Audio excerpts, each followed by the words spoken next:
Kita bertemu lagi dalam bagian yang ketiga dari seri video yang saya beri judul Semua Orang Bisa Jadi Ahli Supranatural. Sebetulnya saya tidak bermaksud mengatakan kepada Anda bahwa supranatural adalah hal yang sepele sehingga semua orang bisa melakukannya. Tapi sebetulnya kenyataannya, karena seperti yang sudah saya sebut di video sebelumnya, bahwa manusia dibekali dengan alat yang sangat canggih, yaitu otak,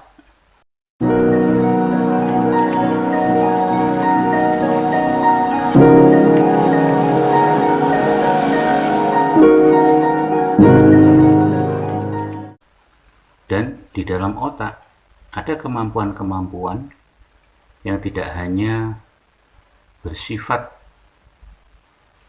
berhubungan dengan hal-hal yang nyata saja, tapi juga dapat berhubungan dengan hal-hal yang tidak nyata. Seperti saya sebutkan di bagian yang sebelumnya, bahwa otak mampu berfungsi seperti berimajinasi,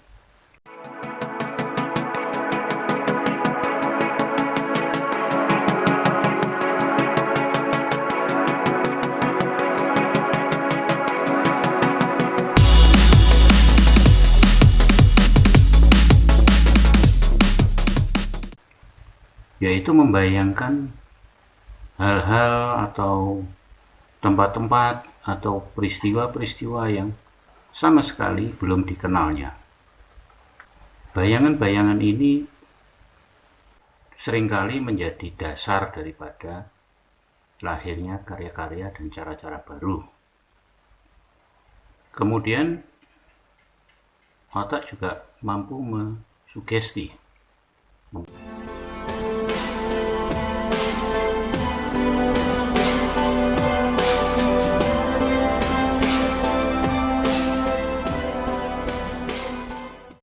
mempengaruhi orang dengan cara-cara yang halus.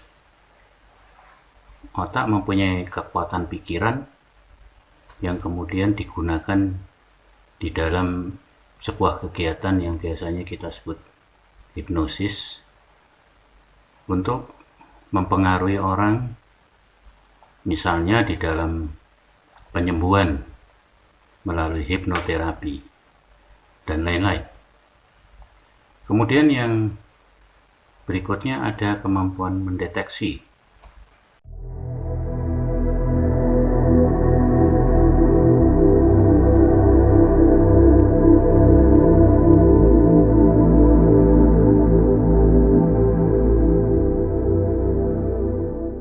Kemampuan merasakan hal-hal yang tidak nyata, yang tidak nampak, yang disebut dengan alam gaib.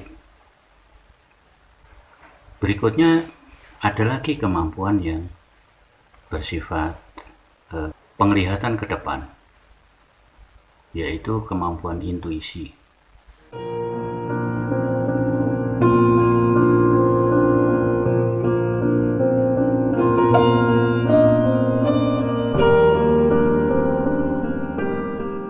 Kemampuan intuisi ini banyak sekali dimanfaatkan oleh orang ketika mereka mengambil satu keputusan.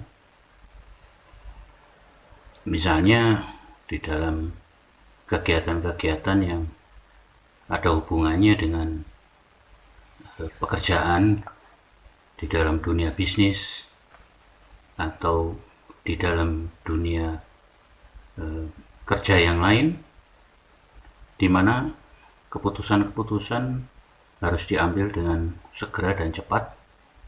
Kadang-kadang di tengah data yang tidak lengkap, orang harus mampu memprediksi apa yang akan terjadi jika keputusan itu diambil. Itulah fungsi intuisi yang mampu melihat dan mengenali hal-hal yang belum ada, hal-hal yang belum nyata, yang dapat dijadikan dasar, dan selama ini banyak orang yang menggunakan intuisi sebagai alat untuk mengambil keputusan yang cepat dan tiba-tiba. Kemudian kemampuan yang disebut inspirasi.